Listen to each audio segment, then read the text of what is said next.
안녕하세요, 잡시광입니다. 현 시대의 전 세계 많은 군사 강국들은 포탄과 탄도미사일 등의 정확도와 함께 파괴력을 극대화하기 위해서 다양한 화약을 개발해 적용하고 있습니다. 강대국들은 같은 무게의 폭약이라고 하더라도 그 위력을 2배에서 3배 높은 특수한 폭약을 개발해 자신들의 핵심 무기체계에 적용하고 있는데요. 화약은 기본적으로 무기에 사용됩니다. 만약 화약이 없다면 모든 총이나 쇳덩이를 날리는 것에 불과한데요. 아니, 이것들을 날릴 수조차 없습니다. 그만큼 화약의 위력은 무기체계의 성능을 다 파악할 수 있는 중요한 요소입니다. 그래서 화약을 알면 무기체계가 그대로 보이는 것인데요. 그렇게 화약의 발전을 이끈 과학의 역할은 매우 중요합니다. 이전 영상에서 화약의 폭발력을 50%나 증가시킨 기술을 국방과학연구소가 개발했다고 전달드렸었는데요. 그런데 또 이번에 국방과학연구소가 우리나라의 국방력을 크게 증대시킬 신소재를 개발해낸 것입니다. 마치 숨겨두었던 기술을 하나씩 공개하는 것처럼 연이어서 기쁜 소식이 나오고 있는데요. 국가연에서 만든 이 신기술이 우리 무기체계에 어떻게 적용될 것인지 자세히 알아보겠습니다. 최근 국방과학연구소가 화약처럼 순간적으로 폭발하는 반응성 금속 소재를 개발했다고 밝혔습니다. 순수 국내 기술력으로 연구개발에 성공을 거둔 것이라고 하는데요. 반응성 금속 소재는 비폭발성 분말 혼합물로 고압 환경에서 폭발하는 특성을 갖고 있습니다. 특히 화약을 비롯한 작약을 탑재하도록 설계된 탄체를 반응성 금속 소재로 제작할 경우 목표물 타격 시 폭발 단계에서 화약의 성능에 폭발력을 가중하여 유도탄 등 다양한 무기체계의 위력을 향상시키는 데 활용이 가능합니다. 바로 현재 우리에게 꼭 필요한 핵심 기술인 것이죠. 국가연은 폭발 성능 측정 시험을 통해 반응성 금속 소재를 적용한 시험탄이 탄소광 소재의 시험탄에 비해 2배 이상의 높은 폭발력을 보유한 것을 확인했습니다. 뿐만 아니라 고속 충돌 시 탄소광 소재 시험탄보다 1000도 이상 높은 화염 온도를 보이는 것을 확인했는데요.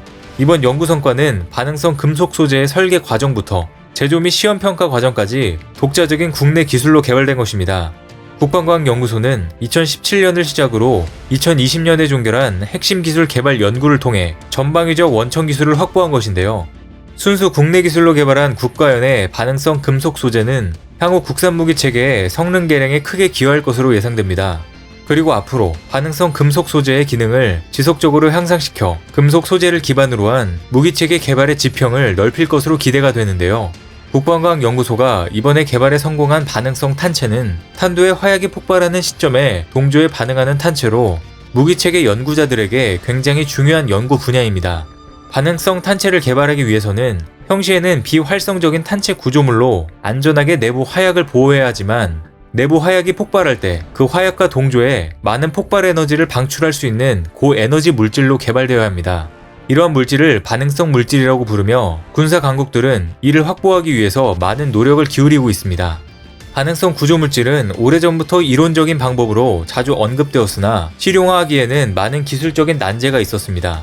하지만 최근에 나노 구조체 제조 및 시험 기술의 발전과 함께 실용화 작업을 위한 다양한 기초적인 연구들이 수행되고 있습니다.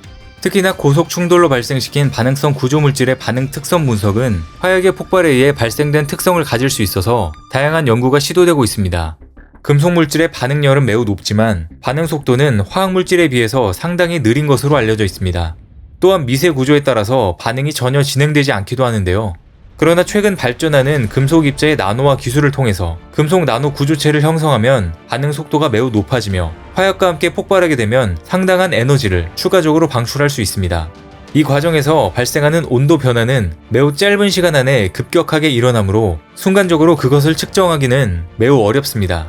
그러나 국방과학연구소는 아주 짧은 시간에 폭발하는 화약의 온도를 측정하면서 고반응성 금속 물질에 대한 연구에 성공할 수 있었습니다. 이렇게 미국에서만 개발된 반응성 탄체의 개발로 인해 국내에서 개발하고 있는 현무 탄도미사일 등 공격무기의 위력이 더욱더 강화될 수 있는 발판이 마련된 것입니다. 우리 군은 지난 5월 한미 미사일 지침이 완전히 폐기되면서 성능을 높인 현무 탄도미사일을 연이어 개발했습니다. 기존의 현무 탄도미사일과 순항 미사일에 더해서 최근에는 현무포 탄도미사일까지 배치했습니다. 실제로 현무포는 주변국들이 모두 두려워할 만큼 엄청난 위력을 갖고 있습니다. 그 이유는 고도 500에서 1000km까지 상승한 후에 마하 10 이상의 빠른 속도로 하강하도록 설계된 탄도미사일로 미국 재래식 무기 중 가장 강한 관통 능력을 가진 GBU-57보다 최소 3배 이상의 파괴력을 만들어낸다는 것인데요. 탄도부에 화약을 조금만 넣고 대부분 중금속으로 가득 채워 지구의 운석이 충돌하는 듯한 거대한 운동에너지를 만들어낸다고 합니다. 그렇기에 이번에 국방과학연구소에서 만든 반응성 금속 소재가 현무포의 위력을 두세 배 강력하게 만들어줄 수 있기에 굉장히 대단한 것입니다. 한국군은 이미 세계 최대급 탄두 중량을 자랑하는 현무포 개발에 성공한 만큼 탄두 중량을 줄이면 단시간 내 사거리를 늘릴 수 있는 능력까지 갖추고 있습니다. 기본적으로 평양, 베이징, 도쿄 등 주변국의 주요 도시를 타격할 수 있고 탄두 중량을 줄여 중국 내륙까지 타격할 수 있습니다. 심지어 사거리를 800km에서 300에서 500km로 줄일 경우 탄두 중량이 2배가 되어 4톤 이상으로 늘어나 보다 더 강력한 파괴력을 가진 세계 최고의 벙커버스트가 됩니다. 미국, 중국, 러시아 등 강대국은 물론 북한의 단거리 탄도미사일도 탄두 중량은 500kg에서 1톤 수준이어서 4에서 5톤 이상 수준은 세계적으로 유례가 없는 것입니다. 즉, 미국제 벙커버스터 폭탄보다 지하 깊숙이 들어가 파괴할 수 있다는 것입니다. 적의 지하시설을 확실하게 파괴할 수 있을 뿐만 아니라 24m의 강화 콘크리트와 180m의 지면을 뚫고 나갈 수 있어 사실상 전술 핵무기급의 전력무기가 될 것이라고 평가받고 있습니다. 올해부터 이 괴물 미사일은 본격 양산에 들어갈 예정이라고 하는데요.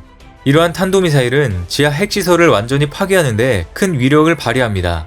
일반적으로 재래식 폭발무기는 에너지의 대부분을 폭발력으로 방출하게 됩니다. 반면에 핵무기는 50%가량만 폭발력으로 방출하고 나머지는 열과 방사능 형태로 분출합니다.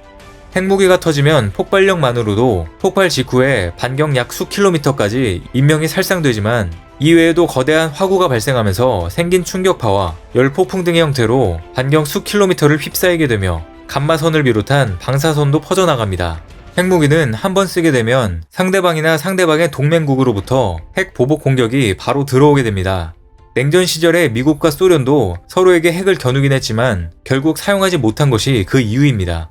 따라서 핵무기가 있다고 해도 실전에서 사용하기가 굉장히 힘든데요. 반면에 현무포 탄도미사일 등 재래식 무기는 상대방의 핵 보복을 유발할 위험이 적으며 전쟁 시 실제 사용이 가능해 핵 확전의 위험성을 최대한 통제하면서도 보다 유연하게 북한 등에 대해서 선제 공격과 함께 대량 응징 보복 차원에서 사용이 가능합니다. 현무포가 단 한 발로 축구장 200개 이상의 면적을 초토화하고 평양 금수산 태양궁전과 류경호텔 등 북한의 초대형 건축물들을 정확히 완파할 수 있습니다. 또 지하관통 탄두의 경우 지하 100m 이상의 깊이에 있는 이른바 김정은 벙커도 무력화할 것으로 알려졌습니다. 현무포는 우리의 대량 응징 보복 전략의 핵심 전력으로 북한이 무모한 핵도발을 할 엄두를 내지 못하도록 가공할 위력을 갖고 있는 것인데요. 미사일 지침 폐기로 인해서 우리나라의 전력은 한층 더 강화될 것으로 전망되고 있습니다. 군사 전문가들은 현무포를 조금만 개량하면 바로 3000km로 사거리가 늘어날 것으로 예상하고 있는데요. 여기에 더해서 국방과학연구소는 앞으로 개발될 현무5 탄도미사일의 위력을 높일 수 있는 폭발에 반응하는 특수 금속 소재까지 국산화했습니다. 이는 미국에서만 개발한 최첨단의 군사 기술이 필요한 금속 소재로 나노 기술을 이용해 완전히 새로운 폭발 물질을 만들어냈다는 것에 큰 의미를 가지고 있습니다. 즉, 탄도미사일과 순항미사일의 탄두에 적용하면 같은 폭약을 갖고 있어도 폭발력은 2배에서 3배까지 그 위력이 강해지는 결과를 가져올 수 있습니다. 게다가 땅속 깊숙이 뚫고 들어가 탄도가 폭발할 때는 더 큰 위력을 발휘할 수도 있는 무서운 신기술입니다. 이렇게 국방과학연구소가 지속적으로 신기술들을 개발해내면서 대한민국의 국방력은 점점 더 강해지고 있습니다. 앞으로 적용될 괴물미사일, 현무5 탄도미사일이 벌써부터 궁금해지는데요. 또 어떤 강력함으로 우리에게 놀라움을 선사해줄지 앞으로가 더 기대되고 있습니다. 오늘 준비한 소식은 여기까지입니다. 댓글을 통한 여러분들의 많은 의견 기다리겠습니다. 많은 분들의 생각이 모였을 때 진정 가치 있는 지식이 완성될 것입니다. 시청해주셔서 감사합니다.